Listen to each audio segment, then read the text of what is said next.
as usual, we've got a very big spread for you this morning. Now, you could be anywhere, but you're choosing to spend your morning here with us on the TVC Breakfast Show. We're very grateful and you're very welcome. I'm Olamide Ojekunle. Well, a very good morning to you, Nigeria. Thanks for joining us. It's always a pleasure to have you join us each morning. When the midweek, time goes very fast. And today, there's a lot to talk about on the show. Right here, we'll be dissecting everything you need to know. We wake you up the right way. I am Ria Abdul. Welcome to our show.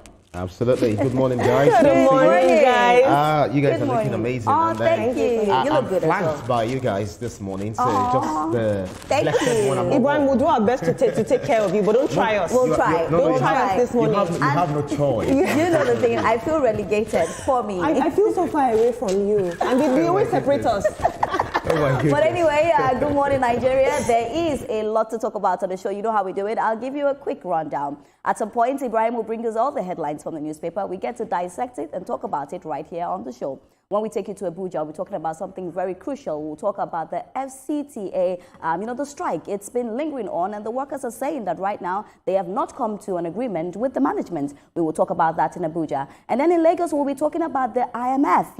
We're looking at 4.4%. It's a good one, but our financial experts will join us, and we get to speak about it more on the show. And then later on, the very beautiful Olamide will take us through everything that has been happening and trending in the world of social media and more. So please grab that cup of coffee and let's have a very fantastic show. Now we'll start with the story where former Minister of Petroleum Resources Diezani Alison-Madueke has appeared before the Southwark Crown Court in London, United Kingdom, for the preliminary hearing of her bribery charges trial.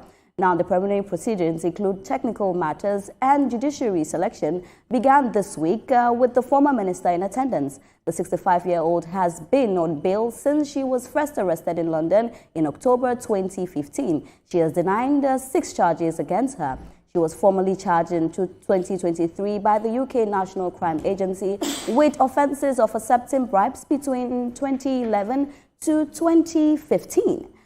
So this is the conversation that we'll be having this morning, ladies and gentlemen. Absolutely. This is a very, very important conversation because this is a corruption case that I would say that has lingered for quite some time. We know that in 2015 she relocated, to the UK. Yeah. But when we talk about Diezani, we talk about, diversion of billions of dollars. We talk about bribery. We talk about abuse of power. We talk about money laundering. These are some of the things that have been levied against her. But right now, I'll start with you, Olamide. Right now, we see that she has now come before the court again. Let's not forget that Chudi had this very exclusive interview where he spoke some things, with Diezani. But this is a woman that we put on a very high pedestal. Now looking at all these allegations and how it has lingered, I'm hoping that we see justice at last.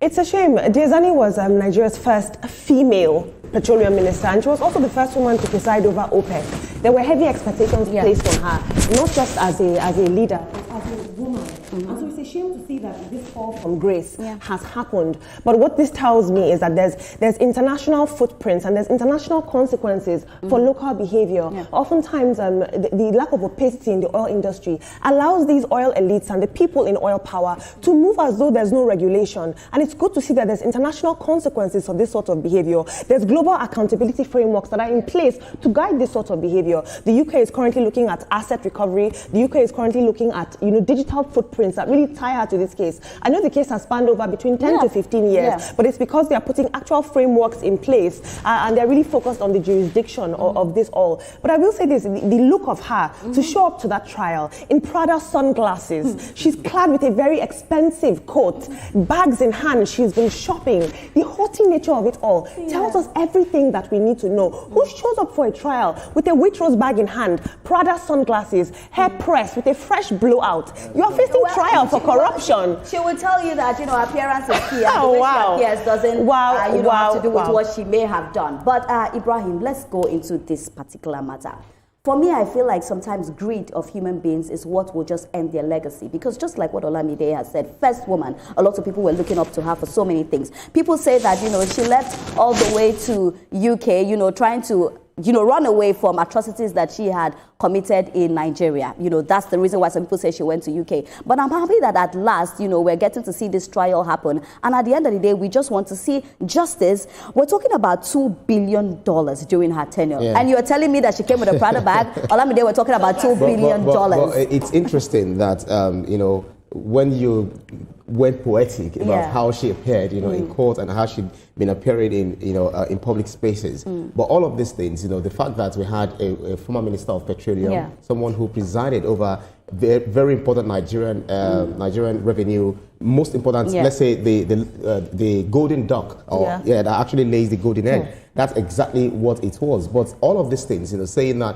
whatever she's done, with all the allegations, they still remain prima facie. They're still in the realm of allegations. So we cannot exactly strong say, evidences against well, that, whatever it is, left for the court to decide whether or to prove. With those evidence, whether they're genuine or not, or is something that they can actually resolve. So trials are about evidence, not vibes, not about the way she appeared, not about the way she's conducted herself. We understand that she's been running from one country to the other, and now the UK is now also trying her. There was a time, there was a story. I mean, there was a story or allegations about one of our braziers, costing billions of dollars. That one was made of diamond lacing and all of that. And I wouldn't be surprised. Someone who said we saw G-strings, very expensive. Let's not go there this morning. There are a whole lot of allegations leveled against her. But the thing is, do not give any room for any iota of doubt, so much so that it will taint your reputation, your personality. Because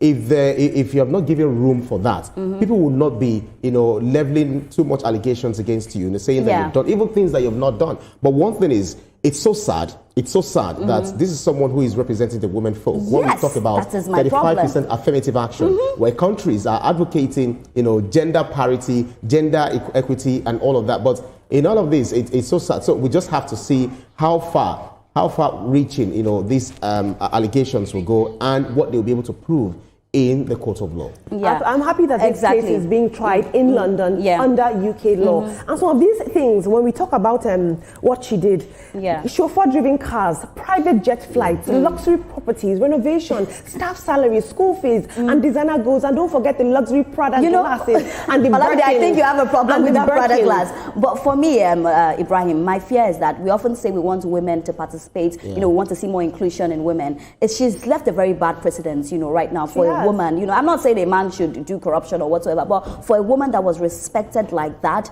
to be involved in such a case. So even though she will come out and say, oh, I've not done anything, but there's no smoke without fire. Of course, something must have happened for these kind of things to happen. Of course, we've seen her extraordinary life.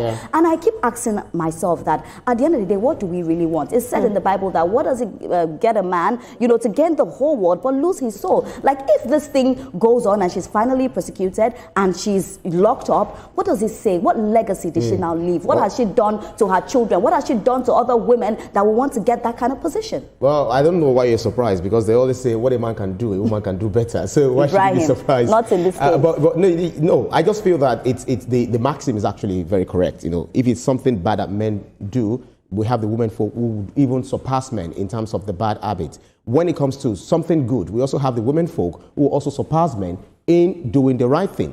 When we talk about Alison-Madueke, we also talk about the chairman of the WTO, the head of the Director General of the WTO. What's her name? Okonjo-Iweala, she's doing fantastically well. There's so many women you can actually mention, from the top of your head, and then you appreciate what they've done, the role they've played in terms of democracy, the role they've played in terms of shoring up economy, the role they've played in terms of fighting. We have amazing women, we have great women that continue to make us proud. But then again, one bad egg can just taint everything, and that's why we're trying to eradicate that bad egg. For me, Olamide, I feel like if she's found guilty, I think she should face the law fully. Completely. But I also think while it's important that she is a woman and she is a pseudo-representative of the female gender, I'll also add this. I think that when you get to a certain level of power, you enter the corridors of power, it passes a gender conversation. You are now intoxicated by power, you are intoxicated by the powers that be, and so I don't think this is a conversation. Yes, I don't think it's a conversation about gender. I think it's a conversation about power. We need to be very careful when we're put in positions. We should not let that power take over us. If she's finally caught and she's locked up, it sets a very, very bad precedent for women that want to get into that position. Well, we'll follow the story and see how it ends, and we'll definitely bring you more updates on it. Right about now, it's time for us to get to the newspaper review. There are lots of amazing headlines that we get to talk about, so don't go anywhere. Do stay with us. This is TVC Breakfast. We'll be right back.